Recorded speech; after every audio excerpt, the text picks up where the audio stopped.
teachersrecruitment.org या वेबसाईटवरती पवित्र portal teachers recruitment 2025च्या संदर्भातला सर्व व्यवस्थापनासाठी असलेला टॅब 21 जुलै रोजी बंद करण्यात आलेला आहे आणि आपण या व्हिडिओमधून 36 जिल्ह्यातील अशा काही संस्था पाहणार आहोत ज्या अप्रूव्ड झालेल्या आहेत, काही रिजेक्ट झालेल्या आहेत, काही इन प्रोसेस मध्ये आहेत, काही अगदी टॅब बंद झाला तर होऊ सुद्धा शकतात.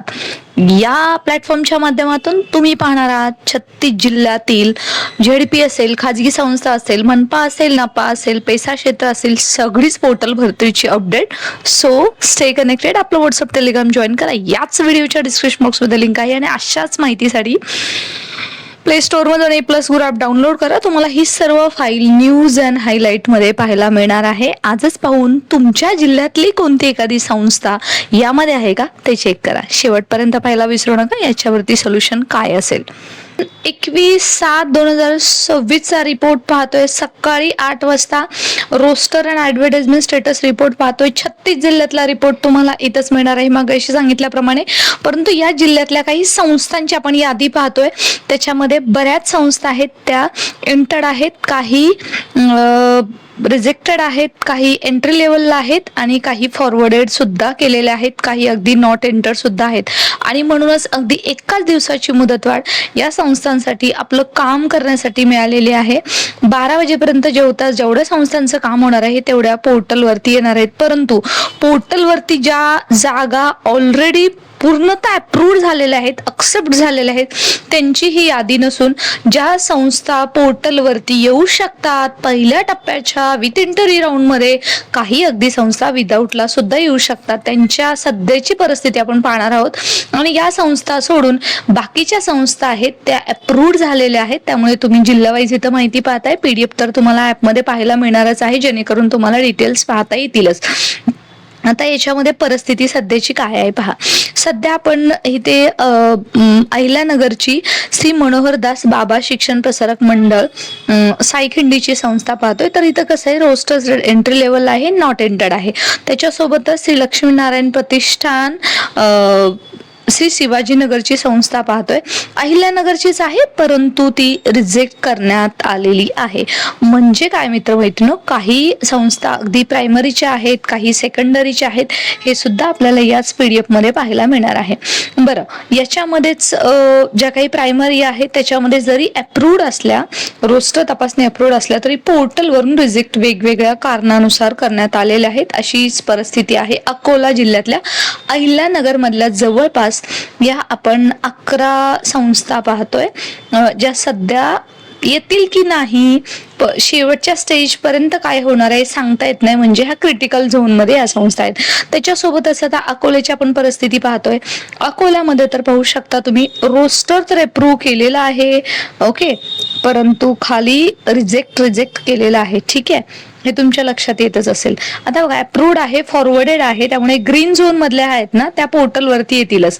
आता याच्यामध्ये ज्या काही अकोल्याच्या 5 संस्था आहेत त्या रिजेक्टेड केलेल्या आहेत, परंतु त्याच्यासोबतच ज्या ग्रीन झोन मधल्या आहेत ते येणार आहेत आणि अजून अप्रूव्ड नॉट एंटर. त्यामुळे अकोल्याची थोडीफार बरी परिस्थिती आहे बऱ्याच संस्थांच्या बाबतीमधली आणि बाकीच्या मात्र रिजेक्टेड अप्रूव्ड आहे. त्याच्यानंतर आता आपण अमरावतीकडे वळतोय. अमरावतीकडे बाकीच्या ज्या काही तुमच्या आजूबाजूला संस्था त्या पोर्टलवरती एंट्री, फक्त क्रिटिकल संस्थांची यादी दिसते. सोबतच बीड मध्ये सुद्धा तसंच आहे, बऱ्याच संस्था येऊ शकल्या असत्या परंतु त्या एंट्री लेवललाच आहेत. त्याच्यानंतर भंडारामध्ये सध्या परिस्थिती अशी आहे की नॉट एंटर्ड आहेत, पण भंडाऱ्यामधल्या या संस्था रिजेक्ट केल्या होत्या. याच्या संदर्भातलं पत्र सुद्धा तुम्हाला नेक्स्ट व्हिडिओ मध्ये आपण दाखवणार आहोत, त्याचं कारण सुद्धा. चंद्रपूरमध्ये बघा, फॉरवर्डेड आहे, ग्रीन ज्या संस्था आहेत यांची परिस्थिती चांगली आहे, ते येतील. परंतु चंद्रपूरमधील ज्या काही पिंक आणि ऑरेंज झोननी आहे त्यांचं सांगता येत नाही आणि व्हाईट आहेत त्या तर पहिल्या टप्प्यामध्ये येणारच नाही असं दिसतंय.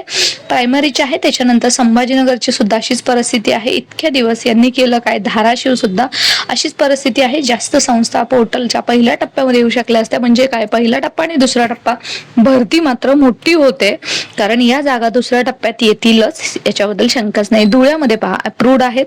त्याच्यानंतर गडचिरोली, काही नॉट अप्रूव्ड, गडचिरोलीमध्ये सुद्धा हे आपण सगळ्या वेगवेगळ्या झोनचा हा रिपोर्ट पाहत आहोत. जळगावमध्ये व्हाईट आहे, ते तर येणं शक्यच नाहीये. जालनामध्ये जास्त व्हाईट लाईन आहेत. त्याच्यानंतर ना आता आपण पाहतोय कोल्हापूरमध्ये अप्रूव्ड असून सुद्धा काही रिजेक्टेड सुद्धा आहेत. त्यामुळे परिस्थिती सध्या तसं पाहता तर गंभीर आहे. त्याच्यानंतर लातूरमध्ये बघा फॉरवर्डेड आहे, चांगली संस्था आहेत, त्या पोर्टलला येऊ शकतात. लातूरमध्ये ऑरेंज झोन मध्ये सुद्धा भरपूर संस्था आहेत. त्याच्यानंतर पिंक झोन मध्ये सुद्धा आहेत आणि व्हाईट झोन मध्ये अगदी थोडेसे आहेत. त्यामुळे लातूरची सध्या कंडिशन चांगली आहे असं आपल्याला पाहायला मिळतंय. सोबतच मुंबईमध्ये पहा, मुंबईमध्ये आता इथं दिलेल्या माहितीनुसार त्याच्यानुसार सेकंडरी सेक्शनच्या ऍड आहेत आणि एंटर्ड आहेत. मीडियम आहे ते वेगवेगळं येते पहा, जे काही शिकवण्याचं मीडियम आहे त्याच्यानुसार तुमची हे सुद्धा होणार आहे. त्याच्यामध्ये पाहू शकता तुम्ही, म्हणजे निवड होणार आहे.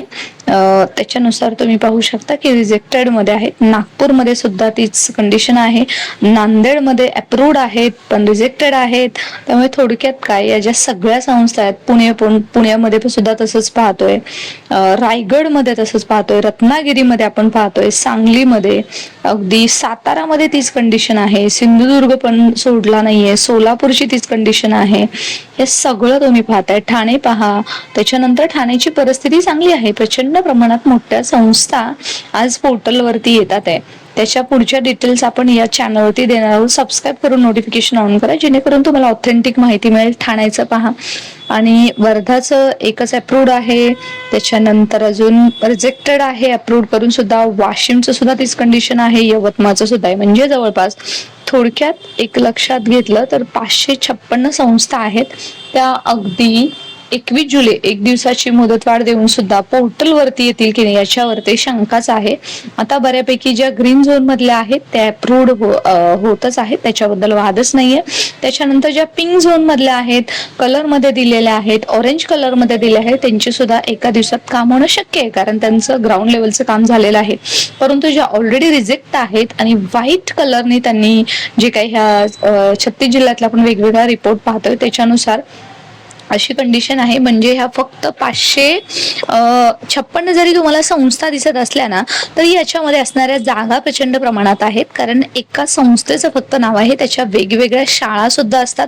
पोर्टल भरती मोठ्या पदांची होते, याच्याबद्दल शंकाच नाहीये. परंतु ही जी पद ती पहिल्या टप्प्यात येऊ शकली असती, ती न येता आता याच्यासाठी दुसरा टप्पा उजळतोय की काय, मनात शंकेची पाऊल चुकचुकायला सुरुवात झालेली आहे.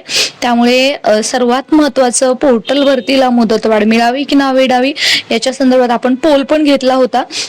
Telegram channel, WhatsApp channel join करा. कम्युनिटी पोस्ट युट्यूबची जी आहे त्याच्यावरती सुद्धा घेतला होता. प्रत्येकाचं काही हो नाही मत होतं, पण तुम्ही पाहताय त्याच्यामुळे संस्थांना भरपूर मोठ्या प्रमाणात फटका बसलेला आहे आणि आता त्यांना पर्याय राहिलेला नाहीये. आता त्या दुसऱ्या टप्प्यामध्ये येण्यासाठी, म्हणजे जे विथ इंटरी राऊंड साठी आहे त्यांच्यासाठी अजून शक्य झालेलं आहे. मीडियम बद्दल तुम्ही एकदा पहा की ज्यांचं लेवल ऑफ मीडियम आहे, म्हणजे मीडियम बद्दल अजून मी डिटेल का सांगते, जे शिकवण्याचं मीडियम असतं, शाळा कोणत्या मीडियमची आहे, शिकवण्याचं मीडियम असतं, त्याच्यानुसार तुमची एलिजिबिलिटी ठरण्यात येणार आहे. मित्रांनो, अशीच ऑथेंटिक माहितीसाठी स्टे कनेक्टेड. पीडीएफ तुम्हाला ऍपमध्ये पाहायला मिळेल किंवा आपलं टेलिग्राम चॅनल जॉईन करा, तिथे आपण शेअर करणार आहोत. काय करायचं याच्यावरती तुम्ही जर बोललात तर भरून बोललं तरच भरती होते, हे तुम्ही पाहत आहात.